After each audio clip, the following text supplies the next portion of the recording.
আপনার? আমার ভীষণ কিউট, কিন্তু একটু দুষ্টু আছে কিন্তু। ওর কাজটাই তো দুষ্টামি করা, তাই না? নাম কি ওর? ওর নাম প্যান্ডা। কি সুন্দর নাম, পান্ডা। আমার একটা কুকুর আছে, ওর নাম মেরেডেথ। ওর সাথে আমার অনেকদিন দেখা হয় না, আমার কাছে নেই। কাছে নেই কেন? আমি আসলে ইউএসএ তে থাকি। আপনি বাংলাদেশে ঘুরতে এসেছেন? একজন খুঁজতে এসেছি। আপনার বয়ফ্রেন্ড?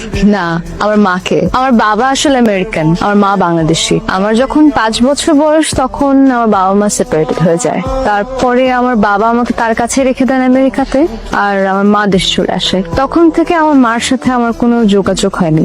আমি তারপর থেকে মাকে আর কখনো দেখিনি। তো এখন আমার একমাত্র গোল আমার মাকে খুঁজে বের করা। আমি চাই আমার মাকে একবার দেখতে, একবার জড়িয়ে ধরতে। সেজন্য আসলে দেশে শুনে খুবই খারাপ লাগলো। কিছুই চিনি না। জানি না আপনি কি মনে করবেন। আপনার মাকে খোঁজার মিশনে আমি আপনাকে হেল্প করতে চাই, বন্ধু হিসেবে। আপনার কোনো সমস্যা হবে না তো? আমি আপনাকে হেল্প করতে পারলে আমার আরো ভালো লাগবে। আজকে থেকে যে কোনো প্রবলেমে আপনি আমাকে স্মরণ করতে পারেন। আমার আসলে এই মুহূর্তে একজন বন্ধুর খুব প্রয়োজন। আপনার সাথে আমি যোগাযোগ করবো কিভাবে? Mobile number? ফোনের চার্জ শেষ হয়ে গেছে। ইটস ওকে, আপনি আপনার নাম্বারটা বলুন। এমন স্নিগ্ধ সুন্দর অনুভব আমার মনের ভিতরে আগে কখনোই ঘটেনি। মেয়েটির সরলতায় মনটা ছুঁয়ে গেল। আপনি?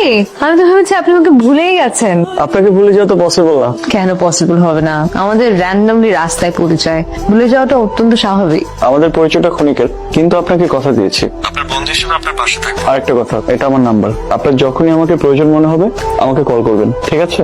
আপনাকে অনেক ধন্যবাদ এখনই দিতে হবে না, আগে তো আপনার উপকারে আসি, তারপর দেখা যাবে। আপনার মায়ের কোনো খোঁজ পেলেন? না, এখনো কোনো খোঁজ পাইনি, কিন্তু চেষ্টা চলছে। ইনশাল্লাহ, আপনি একদম টেনশন করবেন না, দেখবেন আন্টিকে আপনি খুঁজে পেয়ে যাবেন। ইনশাআল্লাহ। Good night. Thank you for calling. আপনাকে দেখার পর থেকে আমার ভেতর অন্যরকম একটা অনুভূতি কাজ করছে। আগে কখনোই কারোর প্রতি এমন অনুভূতি কাজ করেনি। জায়গাটা অনেক সুন্দর না? আপনাকে অনেক ধন্যবাদ আমাকে এত সুন্দর একটা জায়গায় নিয়ে আসার জন্য। আসলে বাসা অনেক বোরিং লাগে একা। আপনার যখনই বোরিং লাগবে আপনি আমাকে একটা কল করবেন। আচ্ছা, আপনি এখানে কোথায় উঠেছেন? আই মিন, কার বাসায় থাকছেন? আমার একটা ফ্রেন্ড আছে, টিনা। ও আমেরিকাতে থাকে ওর ফ্যামিলিকে নিয়ে। ওরা বাঙালি তো, এই জন্য ওদের এখানে একটা বাড়ি আছে। তো যখন জানলো যে আমি দেশে আসছি, তো বললো যে you can stay at my place. তো আমি এখন ওখানেই আছি। ওখানে অনেক বোরিং লাগে, কেউ নাই তো। বোরিং লাগলে আপনি আমাকে কল করবেন, আমি তো ফ্রি থাকি। আপনি আমাকে বলবেন, আমি আপনাকে এরকম ঘুরতে নিয়ে আসবো।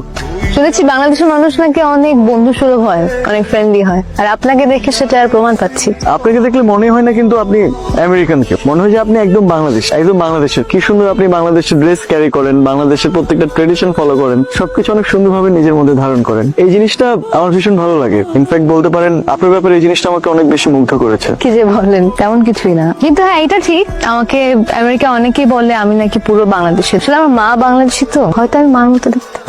কিন্তু কেমন ভাগ্য দেখুন, আমি যার মতো দেখতে তার সাথে কখনো দেখা। আমি খুব করে চাই জানেন, আল্লাহ আমার এই আশাটা পূরণ করুন। আমি চাই আমার মাকে একবার দেখতে, একবার জড়িয়ে থাকতে। আপনি একদমই টেনশন করবেন না, দেখবেন সৃষ্টিকর্তা ঠিকই আপনার মাকে আপনার কাছে ফিরিয়ে দিয়েছে। আপনি একটু অপেক্ষা করুন, তাহলেই হবে। হ্যাঁ, কত অপেক্ষা করি। দেখুন, আমরা জীবনে এরকম কিছু পরিস্থিতির মুখোমুখি হই যেটা আমরা চাইলেও পরিবর্তন করতে পারি না। ধৈর্য এবং আস্থা দিয়ে সেই সিচুয়েশনটাকে আমাদের জয় করতে হয়। আর আমার মনে হয় একটু ধৈর্য ধরলে না, আল্লাহ তাআলা একদম ঠিক সময় ঠিক উপহারটাই আপনাকে দেবেন। জাস্ট একটু ধৈর্য ধরতে হয়। আমার আপনার এই কথাগুলো শোনার খুব দরকার ছিল। আমি তো আছি, আপনার যখনই প্রয়োজন হবে যে কোনো জিনিসে আপনি জাস্ট আমাকে একটা কল করবেন।